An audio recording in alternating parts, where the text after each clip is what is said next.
Golden State Warriors didn't make a bad trade. They didn't blow the draft. They did something worse. They ignored greatness while it was sitting right in their lap. They benched a walking bucket. They muted a rising star. They shelved a young lion who was ready to roar.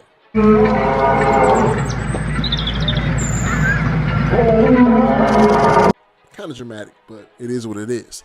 Jonathan Kuminga ain't some fringe bench guy. He's a 6'7" freak of nature with a bag full of bounce, clamps, and confidence. And somehow the Warriors let him rot on the bench during the most important stretch of the year. Nah, he didn't fail them. They failed him. Got to talk about it. Rewind the tape. July 29th, 2021. Golden State had 2 lottery picks in one of the deepest drafts in years.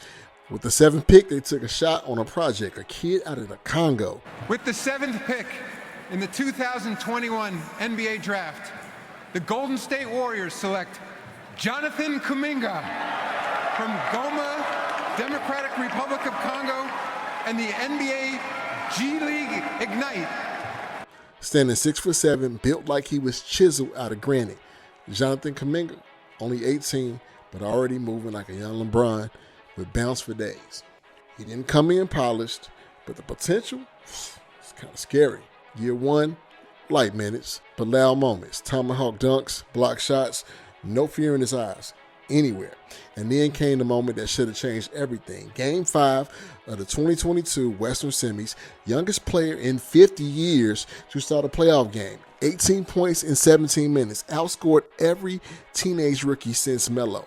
Steve Kerr gave him props. Steph and Dre loved the energy. Kuminga said it himself, I broke history. I was happy. That should have been the launch pad. Instead, it was just a peek through the keyhole. Now, year 2 wasn't sweet. Minutes were up and down. Whispers started. He's not locked in, doesn't have a focus. So what did Kuminga do? He shut the hell up and went to work. He tuned out the noise, improved his shot, tightened up the footwork, took smarter looks. By the end of the year, the stats told the story. 37% from deep, almost 10 points per game off limited touches, more control, less chaos. Draymond took him under his wing. Kerr backed him publicly. And for a minute, it looked like the Warriors were finally ready to let this young bull eat. Now, fast forward to 2023-24 season, midway through the year, Kuminga started getting real burnt. And the man cooked. In a 13-game stretch where he actually saw the floor, Warriors went 10-3. Kuminga dropped nearly 18, grabbed 5 boards, and dished out 3 dimes every night. He was bulldozing dudes to the rim, blowing past defenders, finishing like a grown man. So let's talk numbers. In games with 30-plus minutes, 26.5 points, 8 boards, 49% shooting, 70.5% at the rim. That's elite wing efficiency. 6 free throws per 75 possessions, 83rd percentile in defensive impact during this run. These weren't empty stats, man. The man was eating. Golden State's paint scoring shot up from 29th to 13th when he was featured. He added the interior punch that the Splash Brothers never had. And even the analysts started comparing him to a Zion with a jumper. Athletic, fearless, and only 21. Draymond kept it real and said, I quote, I have 0 doubts he's going to be a superstar. What do you think about the way he took on the challenge of guarding Luka? Luka, LeBron, everybody he got on. Austin Reeves at times. He was asking for those matchups. It says a lot. Steph said if you want to win big, Kuminga got to be in the mix. If we're going to win at the highest level, he has to be a part of it. So. And then came Jimmy Butler. New to the squad, already peep game. Hella athletic, can shoot, can defend, easy to hoop with. I love it. I love that my man came out there and was aggressive, putting the ball in the basket. High energy, jumping out the gym and dunking a basketball. I want him to be him to the best of his abilities, continually be great. Now, these are Hall of Fame caliber dudes recognizing another star in the making. But just when it looked like the kid was about to fully break out, it all went left. Trade deadline 2025, Golden State goes all in and snags Jimmy Butler, playoff monster, veteran killer. Respect the resume. But the price of the move, Kuminga's development. Because Jimmy didn't come to split time. He eats up 35 to 40 minutes and he plays the same spot as JK. We already know Kuminga sprained his ankle in January, and while he was out, they rebuilt the offense around Jimmy. By the time Kuminga returned, he was a guest at his own party. Minutes gone, touches dry, Confidence bruised, but still burning. Final 15 games, just 12 points in 20 minutes a night. But it got worse. April 13th, final game of the regular season, playoff spot on the line, win or go home. And Steve Kerr doesn't play Kuminga at all. Like, for real? Not one possession, not 1 second. Draymond, 38 minutes. Jimmy, a ridiculous 48. Podziemski, 43. Gary Payton, 25.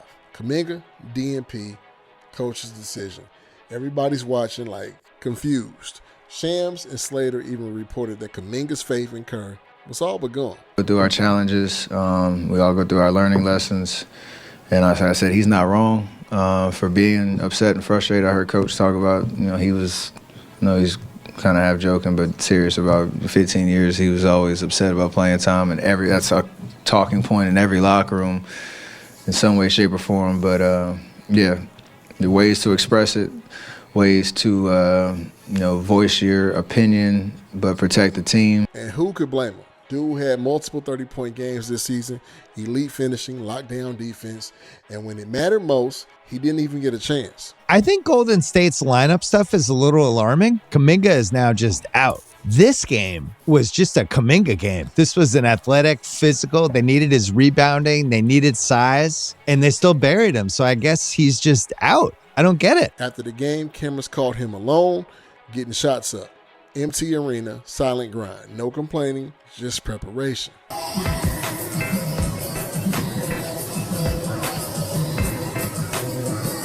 Now, the Warriors got a problem. Kuminga's entering restricted free agency. Teams like Brooklyn are ready to drop the bag because they see what the Warriors been blind to. This man ain't no question mark. He's a check mark. He's already shown, when given minutes, that he produces. Not sometimes, every time. And if Golden State keeps him on a leash, he's out of here. That's the future walking out the door. I mean, maybe he really should have took that extension when he could, but he was trying to get that real money. I mean, look, Steph's aging. Draymond's on his last chapter. Jimmy is 35. Kuminga was the bridge, the new era, and y'all might have just torched it. Picture this 3 years from now. Kuminga in a Nets jersey, averaging 23 a night, all-star starter, postering defenders on national TV. Meanwhile, the Warriors fighting for the 9th seed, asking why the dynasty faded so fast. That's the regret. That's the stain. It doesn't wash out because all you had to do was just play him. Let him grow. Let him fly. Instead, you bench your future to chase one more run with the past. I mean, look, I'm a Warriors fan, and I get it. Steph needs another one. But, man, we still can't neglect the future. There's still time. Golden State can wise up, commit to Kuminga, build around him, let him be the bridge. But if not, if they let him walk or keep burying him behind vets, this will go down as one of the biggest fumbles of the dynasty. Jonathan Kuminga is not a maybe. He's a problem, waiting to be unleashed. And when he finally gets that green light, he going to make him regret ever sleeping on him. If you agree with me, drop a comment, hit the like button, subscribe. Let me know what your thoughts are. It's your boy Carl Anthony for Due Season Hoops. Peace.